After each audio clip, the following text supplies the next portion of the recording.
Assalamualaikum, selamat pagi sahabat semuanya, sahabat tani dimanapun kalian berada tentunya. Buat sahabat youtuber pemula juga tentunya, selamat pagi, selamat beraktivitas ya.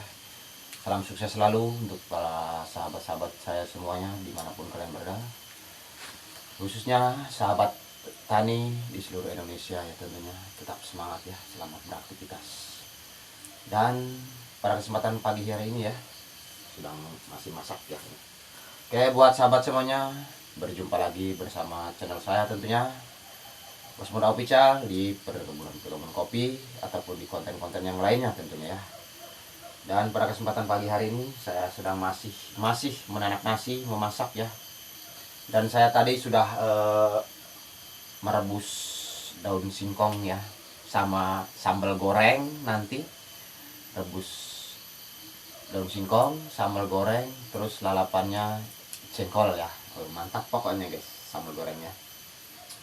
Nah, seperti inilah sahabat semuanya, saya berbagi pengalaman hidup saya tentang di perkebunan kopi. Hidup sendiri ya, seperti inilah layaknya seorang ibu-ibu ya. Hidup di kebun kopi sendiri, harus tampil bangun pagi-pagi, harus memasak juga ya, karena sebelum aktivitas perlu diisi dulu perut kita biar seperti kesehatan juga terjaga ya. Jangan terlalu terburu-buru ya sahabat semuanya. Kita bekerja aktivitas sebelum kita makan nasi apapun sarapan ya. Utamakan dulu kesehatan ya sahabat semuanya. Dan seperti inilah keseharian saya di kebun kopi ya. Saya semangat dan selalu tetap berjuang ya sahabat ya. Buat sahabat-sahabat semuanya ya yang belum menemukan channel Bos Muda Official, silahkan bergabung dan mohon dukungannya juga tentunya. Untuk para sahabat tani dimanapun kalian berada ya, khususnya di Sumatera Selatan dan di sekitarnya ya. Dan ini dia konten-konten keseharian saya. Dan saya akan walaupun tidak tiap pagi ya, saya akan membuat konten ya sedang memasak ataupun di konten-konten yang lainnya ya. Mohon maaf ya, untuk beberapa hari ini saya juga jarang live ya, jarang live di YouTube juga karena kondisi jaringan ataupun cuacanya hujan terus ya sahabat. Di sini udah kayaknya udah hampir setengah bulan ya, guyur terus. Baru kemarin ya alhamdulillah ada terang, cuman ya redup sih cuacanya, tapi nggak ada hujan ya, nggak turun hujan. Ini mudah-mudahan juga terang juga ya, karena biar enak ya aktivitasnya juga, ataupun ada jemuran kopi juga biar cepat kering ya. Nah, buat sahabat-sahabat semuanya dimanapun kalian berada, bagaimana mengenai pengalaman kalian ya di perkebunan kopi, dan bagaimana seperti perkembangan musimnya di tahun ini sahabat ya. Sepertinya musim 2026 ini agak berkurang ya. Bagaimana di tempat kalian ya masing-masing ya, atau hanya di daerah tempat saya aja ini ya yang buahnya kurang, seperti lancuran ataupun stekan ya, kurang juga ya. Masih mending kalau ada stekan ya sahabat ya, tapi kalau hanya ngandelin lancuran aja kayaknya minim ya. Beda lagi kalau dengan seperti punya kebun muda ya. Misalkan punya saya juga ada di kebun bukit, itu kebun muda, alhamdulillah ya, namanya juga kebun muda ya, ngagung ya, jadi alhamdulillah lumayan ya.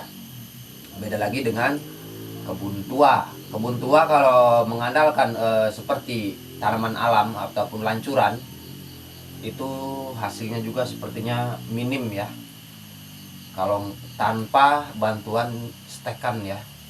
Karena memang kebun tua itu kalau tidak di stek itu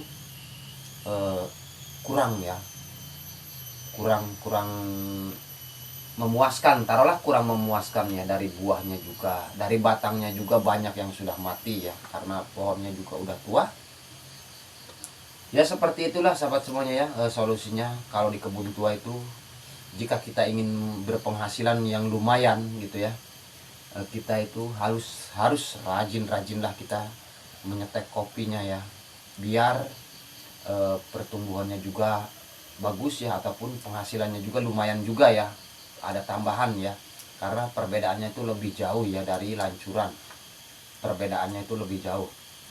Pokoknya buat sahabat-sahabat semuanya ya, saya juga hanya berbagi pengalaman aja ya buat sahabat-sahabat semua, buat sahabat tani dimanapun kalian berada. Mudah-mudahan juga konten-konten saya ini ya membuat sahabat-sahabat semuanya terhibur, ataupun ada satu pun konten-konten yang lain yang bermanfaat buat sahabat semuanya ya. Mudah-mudahan bermanfaat juga ataupun saran-saran dari saya ya buat sahabat-sahabat semuanya mengenai perkebunan kopi. Apabila kita di kebun tua, kalau kita mengandalkan lancuran itu sepertinya hasilnya minim ya. Dan mudah berusahakan ya buat sahabat semuanya, kalau di kebun tua itu disetek ya. Ya itu sih saran saya ya. Sepengalaman saya hanya berbagi pengalaman saya. Dan lagi satu lagi ya, dan usahakan juga kita di kebun tua itu menyulam juga memakai bibit kopi Arabica ataupun Robinson. Itu baru jos sahabat semuanya ya, udah pasti jadinya ya, nggak mungkin gagal ya. Apalagi kalau nyulamnya memakai bibit Polybecan, itu udah positif, jos, mantap. Daripada kita menyulam seperti Robusta, kopi kecil ya, kopi Robusta menyulam di kebun tua, itu sangat tidak yakin saya hidup itu. Karena saya sudah sering kali ya di kebun tua ini, bahkan udah ratusan ya, udah ratusan batang ini, tapi nihil ya hasilnya. Paling 1-2 yang jadi, mati itulah. Saya juga nggak tahu kenapa, itu herannya seperti itu ya. Perbedaannya kalau kita nyulam dengan kopi Robusta dengan sulaman kopi Arabica, itu perbedaannya seperti itu ya. Kalau Arabica itu langsung jadi bagus, apalagi Polybecan. Kalau Robusta itu nihil ya, banyak yang mati terus pokoknya. Nah buat sahabat semuanya ya, buat sahabat tani di seluruh Indonesia tentunya, dan mudah-mudahan juga buat sahabat-sahabat semuanya ada yang bermanfaat ya. Saran ataupun solusi dari saya buat sahabat-sahabat semua, sahabat tani ya tentunya, mudah-mudahan bermanfaat ya. Saran dari saya hanya berbagi pengalaman aja buat sahabat-sahabat semuanya ya, mudah-mudahan bermanfaat ya. Dan selamat pagi buat sahabat semuanya dimanapun kalian berada, selamat beraktivitas ya. Salam sukses selalu ya buat sahabat semuanya, dan tetap semangat ya sahabat semuanya. Assalamualaikum warahmatullahi wabarakatuh.